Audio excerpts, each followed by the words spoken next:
Salam sejahtera Malaysia, terima kasih kerana menonton video-video dalam channel ini. Sebelum kita mula, jangan lupa untuk tekan tombol subscribe, share, like dan komen. Let's go!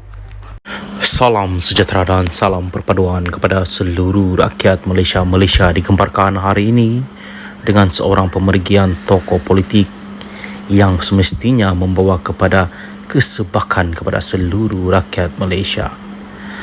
Duka cita dimaklumkan, Salahuddin Ayub meninggal dunia sebentar tadi.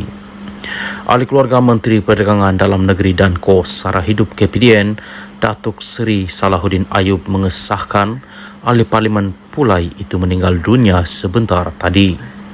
Dalam satu kenyataan ringkas, anaknya Siti Fatihah memaklumkan bapanya telah meninggal dunia di Hospital Sultanah Bihaya HSB pada Ahad.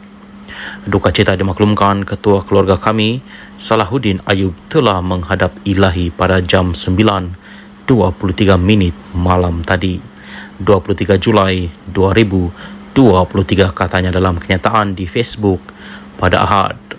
Dalam mesej setekat jam 8.46 malam tadi, Setiausaha Akbar beliau, Nur Syakirin Husnal AZ, hari ini menafikan kabar angin pemergian arwah. Media melaporkan Salahuddin dikejarkan ke ward kecemasan HSB sekitar jam 10.15 malam Sabtu setelah mengalami mual dan muntah-muntah. Beliau disahkan mengalami pendarahan otak sebelum menjalani pembedahan pada Sabtu. Duka cita, salam Malaysia Madani. Salam sejahtera dan salam perpaduan kepada seluruh rakyat Malaysia. Berita panas hari ini dipetik daripada Malaysia Kini bertajuk Mahathir terdesak naik ke pentas PAS, kata Anwar.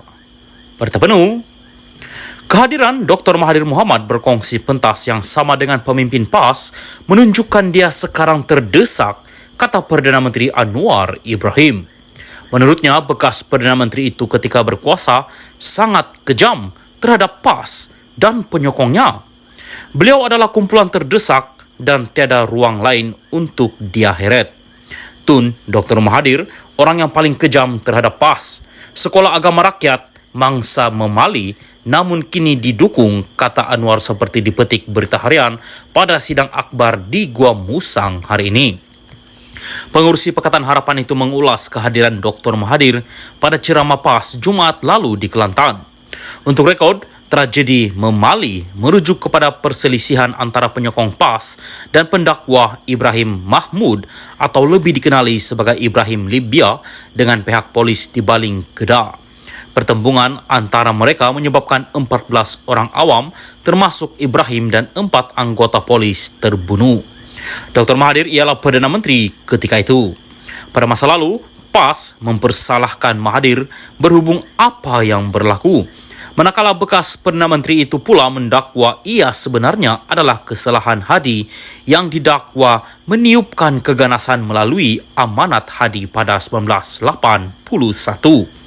PAS mendakwa operasi Angkara dilancarkan pihak keselamatan ketika itu bermotifkan politik bagi membendung pengaruh Ibrahim yang luas dalam pengikut PAS. Anggota PAS yang terkorban dianggap syahid oleh PAS. Pada Jumaat lalu, Dr. Mahathir memberitahu ribuan orang yang berhimpun di Stadium Sultan Muhammad V di Kota Baru berharap PN bakal menyapu bersih kemenangan PRN di semua 6 negeri termasuk 3 negeri di bawah penguasaan PH ketika itu. Bagaimanapun, Anwar mendakwa sokongan Mahathir kepada PN tidak akan menjaskan peluang PH dan BN dalam pilihan raya negeri. Tidak mengalah, itu hak dia. Namun, ia tidak menjejaskan sokongan kepada kami, katanya lagi. Sementara itu, Naib Presiden PAS, Mohd Amar Abdullah, membayangkan parti itu sudah memaafkan kesilapan lampau Dr. Mahathir. Saya harap dengan kemasukan beliau, Tun M bersama kita PN dapat membersihkan kesilapan-kesilapan yang telah dilakukan sebelum ini, katanya lapor Sinar Harian semalam. Mohd Amar juga dipetik berkata dalam sejarah Islam, semua orang yang masuk Islam sebelum itu pernah mempunyai banyak masalah dengan Islam, contohnya melawan Nabi Muhammad. Namun selepas pembukaan kota Mekah, Abu Sufyan, Khalid Al-Walid dan Wahsy telah masuk memeluk Islam. Kalau kita tengok, Wahsy bunuh bapa saudara Nabi Hamzah Abu Muttalib. Jadi bila dia Tun M sudah berubah, kita terima. Sejarah itu nak buat macam mana, jelas jangan lagi. Salam sejahtera, berita seterusnya. Sanusi dijangka dihadapkan ke mahkamah esok. Berita penuh. Menteri Besar Sementara Kedah Muhammad Sanusi MD Nor dilaporkan akan dihadapkan ke Mahkamah Selayang esok. Pendakwaan terhadap pengarah pilihan raya PN itu dipercayai berkaitan kenyataan yang didakwa menghina institusi Kesultanan Selangor dalam memilih menteri besarnya. Menerusi carian laman sistem kehakiman, pendakwaan terhadap Sanusi akan dibuat di 2 mahkamah session berbeza. Terdahulu dalam ucapan yang tular, pemimpin PAS itu dikatakan menyentuh mengenai perkenaan Sultan Selangor berkaitan pelantikan Menteri Besar Selangor. Sanusi beberapa hari lepas memohon maaf kepada Sultan Selangor kerana berkata baginda memilih Menteri Besar Kokia Leke ketika mengkritik rakan sejawatnya Amiruddin Syahri. Sanusi bagaimanapun mendakwa kenyataannya diputar belit oleh musuh politik BN dan Pakatan Harapan PH.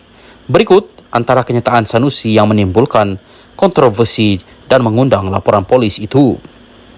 Bukan komen-komen Leke, Sultan setara itu hang pabayang dan tengok menteri besar merujuk dirinya. Sultan hebat macam itu tak akan pilih menteri besar Kokia macam Amiruddin, inci pun tak berapa cukup.